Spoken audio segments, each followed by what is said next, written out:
туугандар, ушу биздин кыргыз эски салтында добулбас уруп керне тартчу экен. Ушул салтанат, ушул салт акыркы Ормон хан колдонгон экен. Хан каадасын жасапчы. Ошондон кийин бул кыргыз турмушунан өчүп кеткен.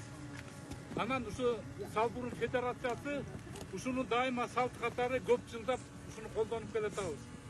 Анан биздин максат ушул биздин аябай океанда болгон улуттук баалуулуктарыбызды урпактарга калтырып, аларды үйрөтүп, анан ушу мекенин сүйгөн жаңы кыргыздарды тарбиялоо биздин улуу максат.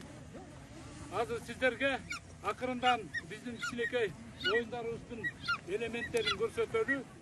Негизин Салбурун бүгүнкү күнү улуттук спорт катары 3 багытта өнүгүп атат.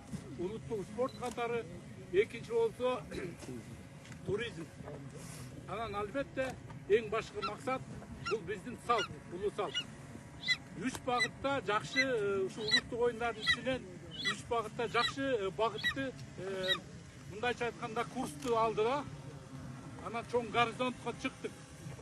Анан улам жаңы мүмкүнчүлүктөр пайда болуп атат. Анан көчмөндөр оюнунда дагы башкы ушул оюндарды эски мурунку